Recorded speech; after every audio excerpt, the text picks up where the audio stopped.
Hi, Mirko. Good morning. How are you doing? I'm good, Wei. How are you? I'm doing well. Thank you. Can you tell us more about what's going on with the water industry?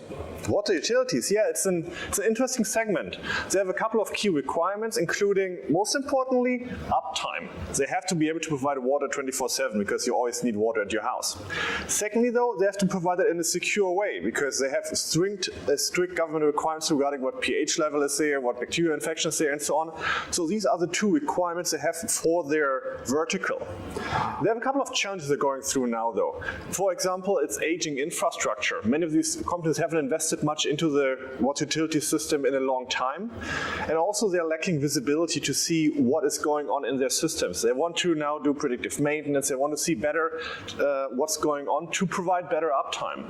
To do that, they add connectivity into all of their environments. So therefore, they can remotely access the devices. They can remotely get data out of it.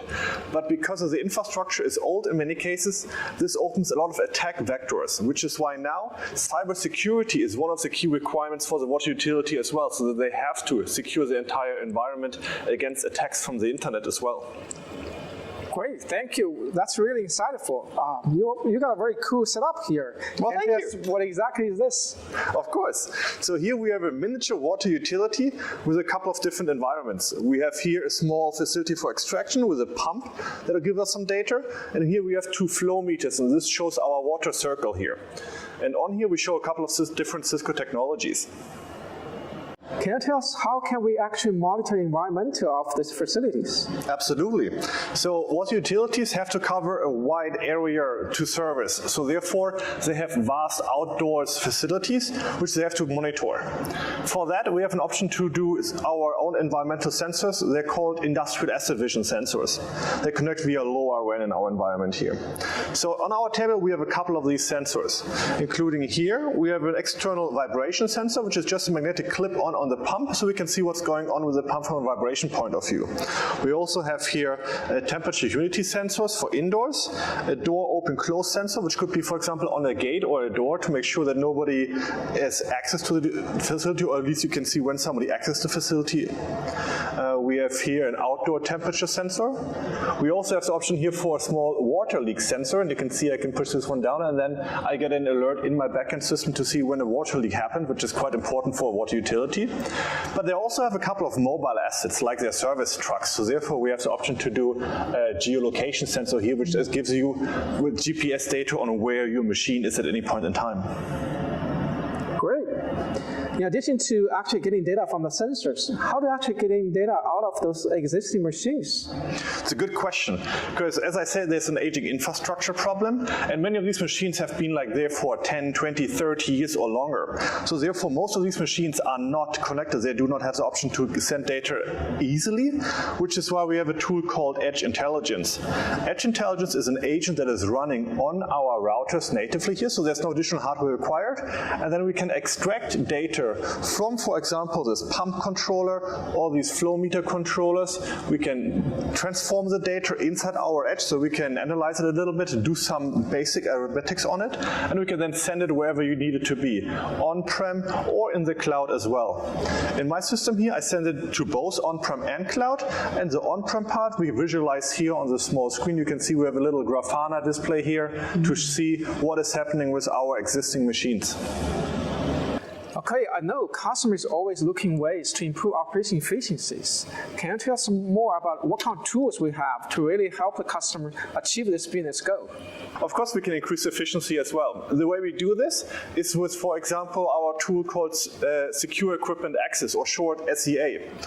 SEA is an app that can run on our routers here, and it allows a remote operator to get access directly into a certain machine on your environment, including, for example, the pump or a PLC or a computer and so on and so forth. The big benefit here is that your operators do not need to drive anymore on-site to do the troubleshooting on the device itself. They can access it remotely. And it's not just for your own staff, because we have it with a very tight security profile. So therefore, you can give access to a single individual to a single device for a certain point in time.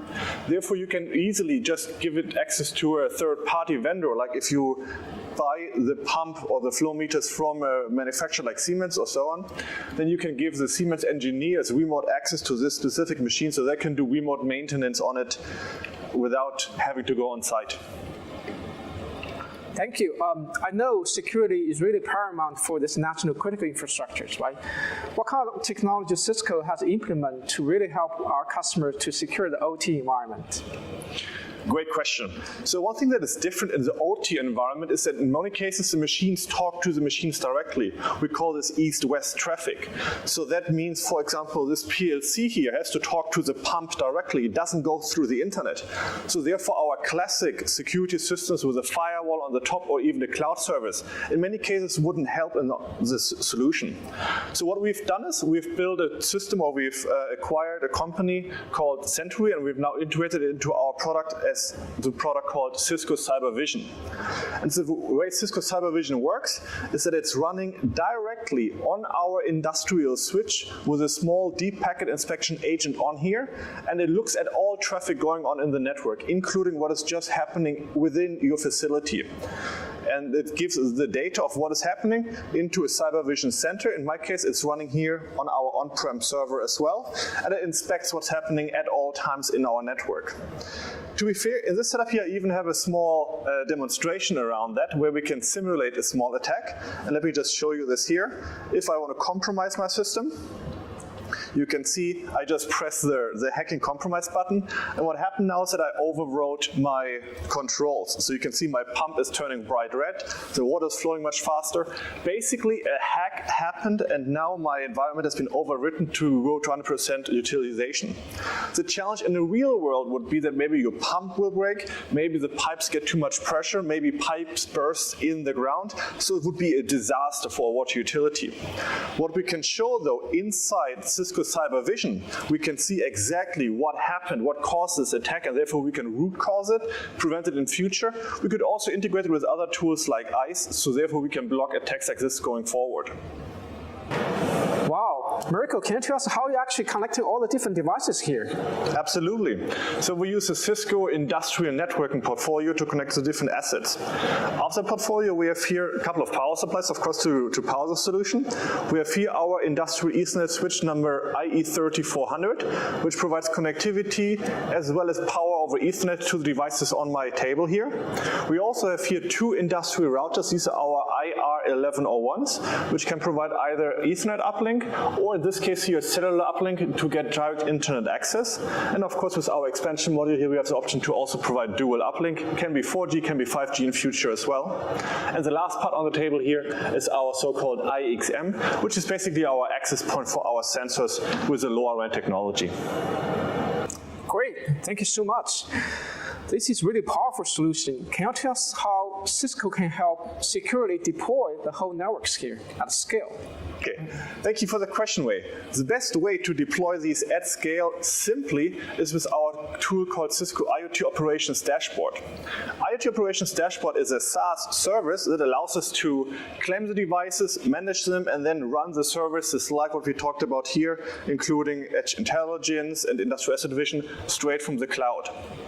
In my case, on this setup here, our industrial routers are both managed from the cloud via IoT Operations Dashboard, and the services are deployed on these devices as well with the same tool. Thank you so much, Mirko. It's a fantastic demo.